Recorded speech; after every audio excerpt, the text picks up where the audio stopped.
Good morning. Elders, youth, veterans, National Chief Bellegarde, members of the AFN Assembly, AFN Executive, and Chiefs in Assembly, good morning. Thank you for once again giving me the opportunity to share a few words with you today. I'd like to begin by recognizing that we are on the traditional land of the Algonquin people. We acknowledge them as past, present, and future caretakers of this land. As I stand before you today, I'm reminded of the very first time I addressed this Assembly as Prime Minister in December 2015. I told you then what continues to be true now, that the time had come for a renewed nation-to-nation relationship with Indigenous peoples, a relationship based on recognition of rights, respect, cooperation, and partnership. Now, we all knew that the road to reconciliation wouldn't be quick or easy, but I vowed to begin this journey with you in real, meaningful ways. We've advanced a new chapter together, one in which Indigenous and non-Indigenous people are building a better, stronger Canada together. Working in partnership with First Nations, the government is taking action to close the gaps between the living conditions of Indigenous and non-Indigenous people. Every person in Canada, wherever they may live, should be able to drink the water that comes out of their tap. Every person in Canada, whoever they may be, should have a safe and affordable place to call home and be able to get a good education close to their family. Yet, Indigenous peoples are more likely than any other in this country to face these challenges. C'est pas nouveau. Pendant trop d'années, les gouvernements ont fait très peu pour éliminer les inégalités to suppress the inequalities that cause suffering to so many people. We work together to change things once and for all, so that those who live on the reserve have access to drinkable water. We have invested money, unprecedented investments to fix and improve piping systems and sewer systems in Aboriginal communities. So far, 62 advices have been done regarding the long-term drinkable water. Now, we want to get rid of all of the warnings on drinkable waters in First Nations communities by March 2020. We're also investing in children and in families. We've committed new funding to provide access to quality health care close to home and improve K-12 education in communities. And we're working in partnership to advance First Nations-led solutions that First Nations want to see in the child welfare system, that put the well-being of children first so that fewer children end up in care and more children are reunited with their families and with their communities. We're also investing to connect 17 First Nations communities to Ontario's power grid so that they have access to clean, safe, and reliable energy. While we know that there is still much to be done to close these gaps, this is important, impactful work that should inspire confidence in our shared future. These much-needed investments attest to the strength of our commitment to renew the relationship with Indigenous peoples based on recognition of rights, respect, cooperation, and partnership. Cela dit, that being said, it comes often to my mind that true reconciliation between the government of Canada and Aboriginal people and between Aboriginal people and non-Aboriginal people can only take place if we get rid of old colonialist structures and mentalities, mind frames that led to the adoption of these practices. Last year, the government abolished Indian and Northern Affairs Canada and created two new ministers in order to better meet the needs of the communities while fostering a better recognition of rights and a better determination, and to guarantee the revitalization of Aboriginal languages in the country. We work with you together in order to create a legislation on Aboriginal languages. I announced the creation of a recognition and implementation of Indigenous rights framework. This framework will ensure that the recognition and implementation of rights is the basis for all relations between Indigenous peoples and the federal government going forward. It means that new policies developed together will replace rights-denying measures like the comprehensive claim policy, so communities can exercise their inherent rights to self-determination and self-government. The Minister of Crown, Indigenous Relations and Northern Affairs, supported by the Minister of Justice, is working in full partnership with First Nations, Inuit and Métis peoples to determine the content of this framework. These are some of the essential and overdue steps we are taking to ensure that Indigenous peoples have full control of their own destiny and make their own decisions about their future. Since the beginning of our mandate, I have often said that no relationship is more important to Canada than the relationship with Indigenous peoples. Every opportunity I've had to engage with communities, like my visit to Pekanjikam in the fall, has strengthened my resolve to renew this relationship and deepened my understanding of reconciliation. We have done so much together, but we still have a long way to go on the path to true reconciliation. And as your communities and nations develop your paths, we will be there alongside you. But there is no doubt that together we are moving in the right direction, that together we are building a stronger, better Canada. Once again, I want to thank you for your invitation to be here today. Chi miigwech, masicho, gela kasla. Merci beaucoup tout le monde.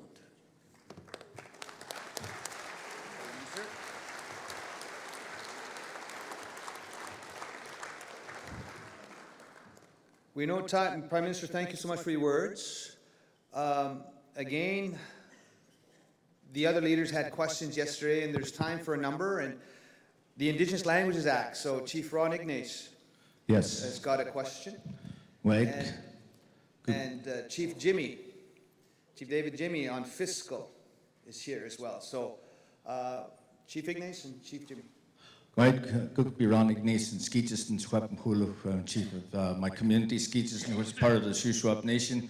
I also chair the National Chiefs Committee on Languages, and we're co-authoring language legislation with your Minister of Heritage. And my question to you is, can you assure us that this legislation will get passed before the end of this mandate that you are now in? Thank you. You want me to go back up? Okay.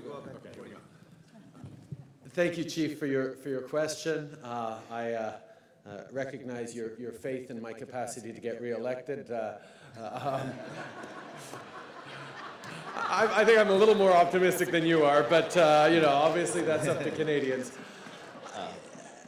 Listen, there is no question that the language approach, the recognition of languages, the legislation around strengthening Indigenous languages across this country is of fundamental importance. I think we talk a lot about the tangible measures that we absolutely have to be moving forward, whether it's boil water advisories, where it's investment in infrastructure like housing, connections to the energy grid. But language and culture is fundamental to the well-being of any community, of any nation. I'm a Quebecer. I understand how important language was to continue to defend French-Canadian culture over the centuries. We know how important it is to work together on language and culture. I'm very pleased that this process around defense and strengthening of Indigenous languages is moving forward, but as you know, it's very much being co-developed because it's not it would be completely anachronistic and wrong for Ottawa to tell you guys how you're going to protect your languages. I mean, that's exactly the kinds of thinking that was so wrong in the past. So this is something that is very exciting that we're working on together, and I certainly know that there is great progress being made, but because I'm not fully in control of this process, because it is being co-developed, I'm not going to put a time limit on this. We are going to take the time that you feel is necessary to get this right, and we will do everything on our end to make sure that once this moves forward, it stays moving forward. There's a lot that we are pushing hard to do between now and the next election, but I know that it's more important to get this right in ways that are going to last generations and centuries rather than rush to get it right. But if we can get it done quick, but if we can get it done quick, I'm happy to get it done before the next election. Thank you. Because every day that passes, we lose a fluent speaker, and we're down to so many. We have 1-2% fluent speakers in many languages across this country, and hence the necessity for this lifeline. Thank you. Yeah, and that's actually a better reason to rush on it than worried about electoral calendars, and I hear you fully on that, and that's why we're working so aggressively and enthusiastically with you. Good stretching. Thank you. Thank you, Chief. Chief David, Jimmy, Squalia.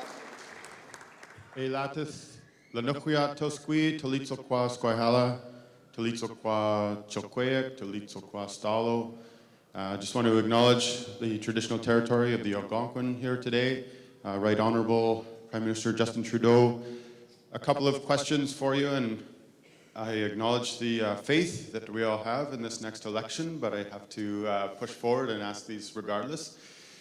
We have commitments from your government with the new relationship, the nation-to-nation relationship. My work as the co-chair of the Fiscal National Committee on Fiscal, we're seeing and hearing all of the right words, but when we discuss in plenary and we hear from one another about what that commitment looks like, everybody is looking for a real commitment, and we want to know exactly what that sounds like. So we talk about fiscal, which has an impact on absolutely everything in our arena, regardless of the relationship. So what I would like to hear is, we've seen the 2% cap, we talk about the gap, but we haven't seen the actual commitment to lift and documentation to lift that cap. So we would like to hear that, and we'd like to see that documentation on that there will be no more 2% cap that exists any longer. We see the new monies coming forward. We want to see new monies down on the ground into the communities, and that's what everybody says. We can come here and we can talk about it, and everybody says, and sounds great, but the commitment and actually seeing that on the ground is what everybody in this room is looking for, regardless if it's education, if it's language, if it's children and families. That impact in our communities is massive. So, one, the commitment in this time frame before the next election. Second, long conversation yesterday about rights and recognition, this new framework. But more importantly, we heard yesterday from a number of people was the affirmation of our rights, not the recognition. We've already been here. We're not looking for that. We need the affirmation. So we want the commitment from you here today, and I know that there's a co-development response and potential of what this may look like in the time frame, but what we actually want to hear and see is in your time before the next election, a commitment to get this done. Thank you. Thank you. Great questions. And I get the underlying impatience about these issues, and I agree with you on the impatience. We are all impatient to move forward in concrete, tangible, real ways that turn the page decisively and comprehensively on the broken relationships of the past, on the empty promises of the past, on the failed policies of the past. And perhaps one of the things that I have as an advantage over some of my political peers is that I got to see my father as a kid working very, very hard on things, and I get to reflect now on the things that he did that actually made a difference, 30, 40 years later, and the other things that are just footnotes in the history books that seemed to matter quite a bit at the time, but didn't last. It didn't set Canada on a path forward. Fortunately, my father got to do a few things that did deeply mark the history of our country in meaningful ways, but a lot of what we do doesn't last.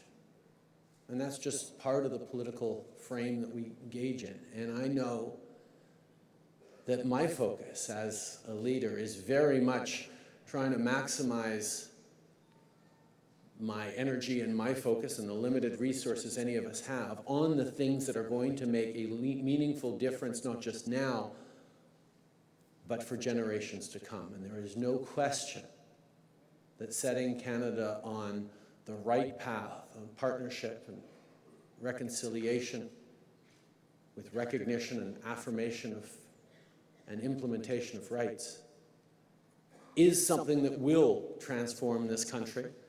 I obviously hope to have more than one mandate to do it, but I even say that what we have managed to accomplish in 2.5 years has changed irreversibly Canada and set us forward on a much better path.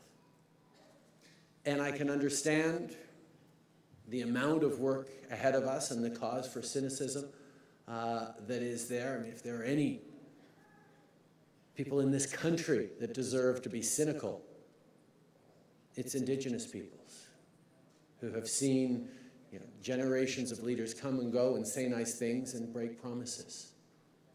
And that's why I am not as focused on making bright and shiny promises as I am on building the foundations of a lasting future in which we will truly be partners in the future and present of this country. And a big piece of it, as you pointed out, are the fiscal relationship and the recognition and indeed affirmation of rights. Now, on the fiscal side of things, we recognize the extraordinary diversity of approaches that exist across the country, from community to community, from treaty group to treaty group, from nation to nation. And we know that what works in one community might not work in another community. So we lay out a principle that we understand that a new fiscal relationship is an essential part of self-government, of self-determination. What that relationship will look like is something for us to develop together. The opportunities there for a community or a nation living in or near a heavily populated area will be very different from the opportunities available to one of the more remote communities. And the approaches and solutions will therefore need to be tailored to existing challenges and perspectives. I mean, we've moved forward concretely on issues like own source revenue, and we'll continue to move forward on ways that encourage and enhance the opportunities and independence that we know your communities and your governments need to have. But beyond that pledge to work with you, I'm very wary to tell you what that's going to look like in general for all of you, because it needs to be worked out specifically with each of you. And all I can do is model for you with how we're moving forward in relationships with some communities in a very positive way and saying, look, this is the bar we're setting. And you should be looking at what we're able to conclude with certain communities as examples of what we can conclude with other communities. And yes, are we going to be able to move forward on certain aspects of the fiscal relationship with communities between now and the next election? I certainly expect so. Will we be able to define what the fiscal relationship looks like for the nation-to-nation relationship between the Government of Canada and Indigenous peoples in the next 18 months? Probably not. Indeed, certainly not. There is much work to do on figuring this out together. What is right for your communities? Where are your priorities? Some communities want to work aggressively on education and entrepreneurship programs because those opportunities for their young people are there to be seized. Others need to focus on child and family services where there are huge challenges and impediments to success of their young people because of provincial policies that we, as a federal government working with you, are going to have to work around, work through, or work past. So there is no one-size-fits-all approach, but what is true in every single case is that you have a partner in the federal government who is saying, what is it that you need? What is it that are your priorities? Let us work together on fulfilling your challenges on the fiscal side. And similarly, on the affirmation of rights side. The Constitution laid out a box for Indigenous rights. We need to fill that box. We need to demonstrate that it is filled with rights, what those look like, how those actually affirm themselves is, again, not up to any government in Ottawa, however well-meaning. We need to do that together. We need to figure out what is it for each of you. Nation to nation means recognizing the differences and perspectives and approaches right across the country that you bring to this table and working with you on where your priorities are. We can do this quickly or we can do this right. And I know that those two are mutually exclusive. There are things we're moving forward on tangibly in very meaningful ways, and communities with which we're moving forward very quickly. But there are others where we will take more time. And that recognition that this is a long process is something that all of us get. But I think the best way to demonstrate that this is the path forward, independent of whichever political party forms government in a year and a half and continues to govern this country. Demonstrating the successes that we have already achieved in communities across this country. The agreements signed, the forward motion, the kids now going to new schools, the homes being built, the boil water advisories being lifted, 62 of them so far. And mostly the framework that calls for a fundamental recognition of rights. This is something that through its success, through the empowerment that we have created together for Indigenous peoples across this country, is itself a guarantee that no one is going to be able to back up on this path forward we're taking. And that is the true legacy that these 2.5 years and the coming year of this relationship, a living, breathing, evolving approach grounded in respect and partnership. That is what is reassuring to me, not my own viewing of my re-election chances, but my sense that there are things that we have done together over these past 2.5 years that will never be able to be undone.